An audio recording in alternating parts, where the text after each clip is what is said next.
के लोगों को और भारत के लोगों को बहुत सारी बधाई, ढेर सारी शुभकामनाएं। अभी तो कॉमन यूनिवर्सिटी एंट्रेंस टेस्ट का मामला चल रहा है कि दिल्ली यूनिवर्सिटी ने तय किया कि एडमिशन्स अब +2 की मेरिट पे नहीं होंगे, उसकी बजाय टेस्ट के माध्यम से होंगे। तो जो +2 की मेरिट थी उससे बहुत साल हम चले, उसके बहुत सारे फायदे भी थे, कुछ नुकसान थे कि बहुत सारे बोर्ड हैं देश के अंदर, कोई बोर्ड लीनियंट हैं, कोई बोर्ड स्ट्रिक्ट हैं, कोई किस तरह से मार्किंग करते हैं। तो जब हम स्टूडेंट्स को एडमिट करते थे तो एक कॉमन फील्ड सबको ठीक से मिलता नहीं था। जो स्ट्रिक्ट बोर्ड वाले हैं उनको नुकसान होता था, लेकिन हर बोर्ड का अपना एक तरीका है समझने का, काम करने का, उस बारे में तो हमें कुछ नहीं कहना। लेकिन अब ये जो नया सिस्टम आया कॉमन यूनिवर्सिटी एंट्रेंस टेस्ट, इसका हमको थोड़ा फायदा होगा कि सभी बच्चों को एक ही तरह से एडमिशन के तरीके में आना पड़ेगा और उस पर टेस्ट की परफॉर्मेंस ही तय करेगी कि आपको किस कॉलेज में और किस कोर्स में एडमिशन मिलता है। तो ये जो व्यवस्था है, मैं ऐसा मानता हूँ कि ये सभी के लिए समान अवसर देती है, चाहे आप छोटे शहर के हैं, चाहे बड़े शहर के हैं, चाहे गांव के हैं, चाहे भारत के किसी दूर इलाके से हैं, क्योंकि बहुत ही बड़ा और विविधता वाला ये देश है अपना। तो इस कारण से अलग अलग बोर्ड्स की बजाय ये एक अच्छा माध्यम है और कल से ये कॉमन यूनिवर्सिटी एंट्रेंस टेस्ट शुरू होगा।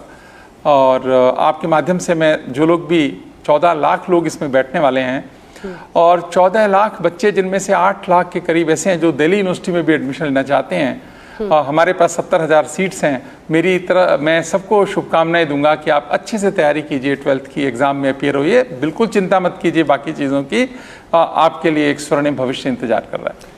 14 लाख, जैसा कि आपने कहा, 14 लाख से ज्यादा बच्चों के लिए ये अहम परीक्षा कल है और सबकी नजर इस पर रहेगी। देखिए, जो बिंदु ऐसे हैं सिंह साहब, प्रोफेसर साहब, जिस पर बच्चों के मन में बहुत ज्यादा परेशानी इस वक्त है, उनको लेकर मैं शुरुआत करना चाहती हूँ। एक एक पॉइंट उठाऊंगी, आप उसका जवाब दीजिएगा। परीक्षा की तैयारी तो बच्चे कर रहे हैं, लेकिन सवाल यह है कि कई ऐसे विषय हैं जिनको मतलब अलग अलग एग्जाम्स देना है। कुछ को बहुत टाइम मिलेगा, गैप है, कुछ को ऐसा है जो बैक टू बैक पेपर्स है, यानी हाफते भागते हुए बच्चों को एग्जाम देना पड़ेगा। उसका क्या उपाय है? ऐसा है कि उससे बहुत फर्क पड़ने वाला नहीं है। उसका कारण है, क्या होगा अगर कल जो स्टूडेंट्स अपीयर हो रहे हैं, जिनको कम समय मिला तैयारी करने के लिए, जो कहा जा रहा है, और जो अगस्त का जो फेज 2 है उसमें जाएंगे, जिनको कि ज़्यादा तैयारी को टाइम मिलेगा। आज जो अपीयर होंगे, पहले उनका परसेंटाइल निकाला जाएगा उन स्टूडेंट्स का, और जो अगस्त में अपीयर होंगे उनका अलग से परसेंटाइल निकाला जाएगा और बाद में उसको नॉर्मलाइज करेंगे। तो अगर सबको ज़्यादा टाइम मिला है तो सबके फायदे की अगर वो बात है, तो ऐसा माना जाता है कि सबको ज़्यादा नंबर आएंगे तो वो परसेंटाइल निकालते हुए उसका इम्पैक्ट बहुत ही कम हो जाएगा। और जब हम उसको नॉर्मलाइज करेंगे तो मैं नहीं समझता कि उसका कोई खास इम्पैक्ट रहने वाला है। हर दिन इंपॉर्टेंट है। उस दिन जो एग्ज़ाम होगा, वो आपकी जो परफॉर्मेंस है वो रिलेटिव परफॉर्मेंस है, किसी को चिंता करने की ज़रूरत नहीं है, वो सिस्टम उसका ध्यान रखेगा। चलिए, आपकी बात पर उम्मीद करेंगे कि बच्चों को जरा भरोसा हो। मेरा अगला सवाल आपसे ये है सर कि जेईई हो, बहुत सारे ऐसे जो प्रोफेशनल कोर्सेज के एग्जाम है सेंट्रलाइज्ड होते हैं, बच्चों पर जबरदस्त दबाव रहता है। पहले 10th का एग्जाम्स उन्हें देना है, फिर 12th के एग्जाम्स देने हैं, 12th में अपने सब्जेक्ट्स को केटर करना है। अब ये अलग एक एग्जाम जिसके लिए उनको पढ़ना है, किस तरह का होगा? और मैं तो कई बार, प्रोफेसर साहब आप भी पहुंचिए 12वीं के बाद की अपनी अवस्था में, आपके मन में भी ये प्रश्न आएगा कि ये वाले एग्जाम में क्या आने वाला है, इसका तो पुराना कोई पेपर भी नहीं है कि वो देख के पढ़ लें, तो फिर वो क्या पढ़ें, क्या समझें? मतलब एक भय बच्चों के मन में है। और ये वाला जो खास तौर पर ये वाला जो बैच है, सोचिए उन्होंने कोविड की भी महामारी बुरी तरह से झेली, अब उनको ये एंट्रेंस टेस्ट का सामना करना पड़ रहा है। क्या पढ़े वो इन यूनिवर्सिटी एग्जाम्स के लिए? कोई पुराना वाला फर्रा भी नहीं है, पेपर्स भी नहीं है कि उससे कुछ देख लें क्वेश्चन। आपकी बात बिल्कुल ठीक है। हाँ, वो बात ठीक है कि इसके कोई 5 साल के कोई पैटर्न और पुराने पेपर्स उपलब्ध नहीं हैं। ये तो एक चैलेंज है, पर ये सभी बच्चों के साथ ये चैलेंज है, किसी एक के साथ नहीं है। दूसरी बात ये है कि जो तैयारी का वक्त है वो तो टाइम पे अनाउंस हुआ था कि ये टेस्ट होगा इस तरह से, लेकिन उससे ज़्यादा महत्वपूर्ण क्या है कि सभी बच्चों को समान अवसर इससे मिलेगा। और जहाँ तक आपने कोविड की बात कही, वो तो एक देखिए अनफॉर्चुनेट समय आया ही। अभी +2 के एग्ज़ाम्स के आधार पर यदि हम एडमिशन करते हैं तो फिर भी मुझे ऐसा लगता है बहुत सारे बच्चों के साथ उसमें अन्याय होता था, उसको ये दूर करेगा। और भारत बहुत बड़ा देश है, इतने सारे स्टूडेंट्स हैं, सबकी इच्छा है कि अच्छे यूनिवर्सिटीज़ में उनके एडमिशन्स हों, तो ये तो बहुत कॉम्पिटिटिव पहले भी था, आज भी है, कल भी रहने वाला है। लेकिन इसी से रास्ते निकलते हैं, इसीलिए स्टूडेंट NCERT की जो बुक्स हैं उसके हिसाब से तैयारी करें, ये पेपर उसी में से आएगा। और जो दूसरे बोर्ड्स हैं, अब ये एक और बात आती है कि डाइवर्सिटी है, बोर्ड्स के थोड़े बहुत सिलेबस अलग होते हैं कुछ विषयों के, इसी कारण से ये JEE और नीट से अलग थोड़ा है। यहाँ पर क्या है, थोड़ी चॉइस दी गई है स्टूडेंट्स को कि आपको 50 क्वेश्चन हैं तो आपको उसमें से 40 ही करने हैं। उस चॉइस से उस चीज़ को मिनिमाइज करने का काम किया गया है। और ओवरऑल मुझे ऐसा लगता है कि जो व्यवस्था बनी है इससे बेहतर अभी तो नहीं समझ में आई थी, आगे होगी तो उसके हिसाब से NTA इम्प्रूवमेंट करेगा, पर मुझे ठीक लगता है। तो आप कह रहे हैं कि NCERT की तरह की किताबों पर आप पढ़ाई कीजिए और 50 में से 40 क्वेश्चंस के ही जवाब देने हैं, तो ये एक थोड़ा सा बच्चों के लिए राहत की बात है। अब अगला सवाल मेरा सब, और अगला सवाल ये है कि बच्चे कौन से एग्जाम की तैयारी करें सर? अब देखिए, अब प्रेशर तो ये होगा ना कि हम 12th के एग्जाम्स की तैयारी करें या फिर हम यूनिवर्सिटी में एंट्रेंस की तैयारी के एग्जाम करें। ऑब्वियसली कोई आगे पढ़ना चाहेगा तो उसके लिए फिर प्राथमिकता हो जाएगी कि यूनिवर्सिटी के लिए तैयारी करें। अब ऐसे में ये भागा दौड़ी मचेगी कोचिंग सेंटर्स की, और वो तो आप जानते हैं कि एक पैरेलल कारोबार पूरा देश में चल रहा है। ये सब ना हो, इसको रोकने के लिए आपके पास क्या ब्लूप्रिंट है, और बच्चों को, उनके पेरेंट्स को जो सुन रहे होंगे, क्या बताएंगे आप? देखो, इसको रोकने की बात तो अपनी जगह है।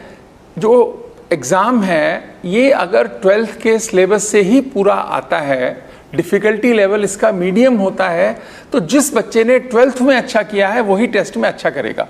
NTA इसका कोरिलेशन बाद में निकालेगी, उनको निकालना भी चाहिए इस बात का कि जिन्होंने 12th में अच्छा किया उन्होंने क्या यहाँ अच्छा किया। हम तो दिल्ली यूनिवर्सिटी में ज़रूर निकाल के देखेंगे इस बात को, और अगर पॉजिटिव कोरिलेशन आता है इस चीज़ का तो ये चीज़ भी मिनिमाइज होगी। लेकिन जो 12th की तैयारी बच्चे अच्छे करके आएंगे वो CUET में अच्छा करेंगे, ऐसा मेरा भरोसा है। किसी को इसमें चिंता करने की ज़रूरत नहीं है। ठीक है, अब ये अलग से विशेष कोचिंग की इसके लिए कोई आवश्यकता नहीं जी। अब ये जो क्वेश्चंस वाला सेक्शन है सर, उस पे आते हैं कि बताया जा रहा है कि 2 सेक्शंस होंगे लैंग्वेजेस के CUET में। एक सेक्शन 6 डोमेन स्पेसिफिक सब्जेक्ट्स का होगा जो कि स्टूडेंट ने चूज किया है, एक होगा जो कि जनरल टेस्ट होगा और जनरल नॉलेज के क्वेश्चंस होंगे। अब general knowledge, current affairs, mathematical reasoning, logical and analytical reasoning, अब ये सब का कहां से कोर्स समझ में आएगा सर? नहीं, बात ऐसी है, हर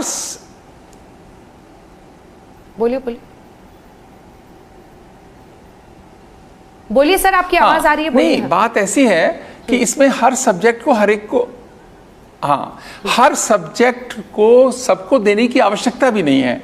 क्या है, हर एडमिशन का कोर्स में अलग एलिजिबिलिटी क्राइटेरिया है। जैसे पहले होता था +2 के मार्क्स में, +2 में आप 6 सब्जेक्ट्स दे रहे हैं, तो अगर आपको फिजिक्स ऑनर्स में लेना है तो फिजिक्स, केमिस्ट्री, मैथमेटिक्स लग रहा था आपके लिए, ऐसे ही लगेगा। एक लैंग्वेज लगती है, तो हर यूनिवर्सिटी का अपना एक क्राइटेरिया होता है। दिल्ली यूनिवर्सिटी का जो पिछले साल क्राइटेरिया था एडमिशन का वही रहने वाला है। तो जैसे जनरल नॉलेज की आप बात करें, ये कोई कंपलसरी नहीं कि दिया ही जाए, ये किसी एक खास विषय में जहाँ पर पहले भी जनरल नॉलेज की आवश्यकता होती थी, एक हमारा बैचलर ऑफ मैनेजमेंट स्टडीज़ का प्रोग्राम चलता है या और किसी यूनिवर्सिटी में कुछ चलता हो, तभी देने की आवश्यकता है। हर एक को सारे सब्जेक्ट्स में अपीयर होने की भी ज़रूरत नहीं है। आप जिन कोर्सेज में एडमिशन लेना चाहते हैं उस कोर्सेज की एलिजिबिलिटी में जो सब्जेक्ट हैं उसी की आवश्यकता है। इसी कारण तो अब देखिए 50,000 से ज़्यादा कम्बिनेशन बने हैं। सभी स्टूडेंट्स ने सारे कम्बिनेशन का न तो पॉसिबल है ना आवश्यक है। अपने इंटरेस्ट के हिसाब से स्टूडेंट चूज कर रहे हैं, उन्होंने उसी तरह के ऑप्शन सेलेक्ट किए हैं और वैसे ही सब्जेक्ट देंगे। अभी आपकी जो 12th की मार्कशीट आएगी, ये NTA वाली जो मार्कशीट आएगी, वो हर सब्जेक्ट वाइज आपका परसेंटाइल उसमें लगा होगा, उसी आधार पे एडमिशन होगा। और इसमें अब बहुत चिंता करने की बात नहीं है। सुबह से तो एग्जाम शुरू हो ही जाएंगे, आप अच्छे से सब तैयारी करेंगे स्टूडेंट्स, और सबके हित में रहेगा ये। अच्छा प्रोफेसर साहब, ये बताइए कि कहा जा रहा है इससे ऑप्शंस यानी विकल्प कम हो जाएंगे। जैसे पहले कोई बायोलॉजी पढ़ता था और फिर वो डिसाइड करता था कि अब मैं यूनिवर्सिटी में, मुझे कट ऑफ मार्क्स में दूसरे सब्जेक्ट में एडमिशन मिल रहा है, तो वो उसमें चला जाता था। कई बार साइंस से सीधे आर्ट्स में भी चले जाते थे। लेकिन अब यहां पर ये नहीं हो पाएगा। मतलब क्या है उसकी जो तरीका? मान लीजिए हिस्ट्री में किसी ने नहीं, ये होगा कैसे होगा सर, कैसे होगा ये समझा दें। जी जी, एक टेस्ट लेना है। देखिए, जो पहले एलिजिबिलिटी क्राइटेरिया होता था हिस्ट्री में एडमिशन लेने के लिए, कि अगर अभी हिस्ट्री में तो ये है कि 4 बेस्ट सब्जेक्ट आपके ग्रेजुएशन के हैं तो अगर आपको हिस्ट्री में एडमिशन मिलता है, सॉरी 12th के हैं, उसके आधार पर एडमिशन मिलता था। तो अभी भी वो रहने वाला है। जिसने साइंस के सब्जेक्ट से भी अपेयर हुए हैं तो आप हिस्ट्री में एडमिशन ले सकते हैं। कोई भी ऑप्शन कम नहीं हुआ है। जो पिछले साल सारे ऑप्शंस अवेलेबल थे वो आज भी अवेलेबल हैं। एक साइंस का स्टूडेंट्स कॉमर्स भी ले सकता है और आर्ट्स भी ले सकता है। एक कॉमर्स का स्टूडेंट्स कॉमर्स भी ले सकता है और आर्ट्स भी ले सकता है। पहले भी आर्ट्स का स्टूडेंट साइंस नहीं ले सकता था, तो अभी भी नहीं ले सकता। साइंस का और आर्ट्स का स्टूडेंट अगर कॉमर्स उसने कुछ खास सब्जेक्ट नहीं पढ़े, नहीं ले सकता था, तो अभी भी नहीं ले सकता। जितने ऑप्शंस लास्ट ईयर तक थे वो सारे के सारे ऑप्शंस वैसे के वैसे हैं। केवल बोर्ड्स की डिस्पैरिटी को खत्म करने के लिए बोर्ड की जगह अब ये CUET के मार्क्स लगने वाले हैं। कोई भी ऑप्शन किसी का जरा सा भी कम नहीं हुआ है। अच्छा, ये कल से जो एग्जाम हो रहा है तो इस पर आप क्या बातचीत करना और चाहेंगे, वो अपने YouTube चैनल पर हम ये बातचीत जारी रखेंगे। धन्यवाद आपका हमारे साथ बातचीत करने के लिए आज तक पर। प्रोफेसर साहब, मेरा अगला सवाल आपसे यह है, क्योंकि आज तक पर हमारे YouTube चैनल पर हमारे दर्शक ये प्रोग्राम अभी भी देख रहे हैं। मेरा अगला सवाल आपसे यह है कि लोगों के मन में जो आशंकाएं इस वक्त हैं, आपके पास भी बहुत सारी क्वेरीज आ रही होंगी, कौन सी ऐसी प्राथमिक चीजें हैं जो आप बताना चाहेंगे हमारे स्टूडेंट्स को? क्योंकि अब देखिए कल एग्जाम आ गया है और जो ये पहला बैच है उनके लिए तो वाकई मुश्किलों भरा है। कुछ जो ऐसे टिप्स आप देना चाहें कि अब तो बस शाम और रात बची है कि लास्ट में वो क्या क्या पढ़ें, कि हमेशा हम लोग यही मनाते थे सर कि वही पढ़ें जो एग्जाम में आ जाए। बिल्कुल ठीक कह रहे हैं आप। देखो, एक तो इसमें सबसे बड़ी बात यह है कि चिंता छोड़ दें आप। एक बात तो ये, दूसरा डिफिकल्ट है इस बैच के साथ तो सब बच्चों के लिए है डिफिकल्ट। समान अवसर है तो वो सबके लिए है, परेशानी है तो वो सबके लिए, किसी सेलेक्टिव ग्रुप के लिए नहीं है। तो वो जब हम परसेंटाइल निकालेंगे तो उसका इफेक्ट खत्म हो जाएगा। निश्चिंत रहें, आपने जो +2 में अच्छे से तैयारी करी है उसी पे फोकस करें, थोड़ा रिवाइज करें इसको, और कल बहुत शांत मन से आप अपियर होइए। जहाँ तक बात है कि 4, 5 या 6 सब्जेक्ट्स अगर आपको देने हैं, वो जैसा आपने सिलेक्शन किया था वैसे आपको सब्जेक्ट आए हैं। कुछ केसेस में ऐसा हुआ है कि सेंटर जो है चेंज करने की बात आई, तो कोई डिफिकल्टी अगर कहीं रही भी होगी पर वो बहुत कम है जिन बच्चों को सेंटर चेंज करना पड़ा होगा किसी ना किसी कारण से। लेकिन फिर भी कोई डिफिकल्टी है तो NTA की हेल्पलाइन पे आप जाके लिखवाएंगे तो वो इमीडिएटली इस पर एक्शन लेंगे। NTA की पूरी टीम इसके लिए लगी हुई है। जैसी भी कोई डिफिकल्टी आती है, सेंटर को लेकर आती है, टेक्नोलॉजी को लेकर आती है, तो वो आपकी मदद करेंगे। लेकिन जब आप सेंटर पे जाएंगे और आप, क्योंकि कंप्यूटर बेस्ड एग्जामिनेशन है, अगर आपको वहाँ परेशानी लगती है कोई ऑपरेशन में, किसी चीज़ में, तो वहाँ पर लोग आपकी मदद करने के लिए होंगे। बिना घबराए जाइए। और अगर कोई ऐसा कहीं रिमोट में कोई स्टूडेंट है जिसको कि कंप्यूटर पे चलाना भी नहीं आता है, तो मैं कहूँगा कि आज थोड़ा अभ्यास कर लें किसी के साथ में छोटा। बहुत कंप्यूटर चलना नहीं है, आपको लगा हुआ ही मिलने वाला है, आपको तो ऑप्शन ही सेलेक्ट करने हैं, पर वहाँ लोग होंगे आपकी मदद के लिए। निश्चिंत होकर जाइए, कोई परेशान होने की जरूरत नहीं है। अच्छा सर, ये कितने एग्जाम्स और कितने ओवर अ पीरियड ऑफ, किस तरह से आपने ये शेड्यूल बनाया है, किन बातों का ख्याल रखा है? नहीं, इसमें तो क्या है, देखिए स्टूडेंट सेंट्रिक है ये। हर स्टूडेंट ने अलग अलग ऑप्शन सेलेक्ट किए थे कि मेरे को इंग्लिश अपियर करना है, फ्रेंच करना है, फिजिक्स देना है, मैथमेटिक्स देना है। एक ही कंडीशन है कि वो सब्जेक्ट आपने +2 में पढ़ा होना चाहिए, ये जनरल नॉलेज के अलावा।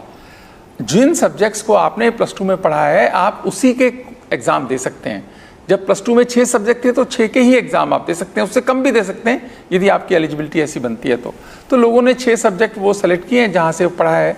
और जनरल नॉलेज एक ज़रूर है कि एडिशनल सब्जेक्ट है एप्टीट्यूड का, वो इसलिए ज़रूरत पड़ती है कि एक दो डिसिप्लिन ऐसे हैं किसी यूनिवर्सिटी के जहाँ उसकी आवश्यकता है।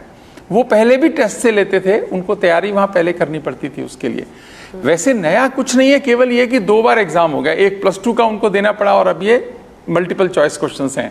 मल्टीपल चॉइस का आप जानते हैं कि उसका तरीका थोड़ा अलग होता है, पर वो क्योंकि उसी एग्जाम से होना है, रीजनेबल डिफिकल्टी आएगी। ये कोई जेई की तरह की डिफिकल्टी लेवल नहीं होगा कि बहुत हाई डिफिकल्टी लेवल होगा, रीजनेबल डिफिकल्टी होगी, +2 से होगी।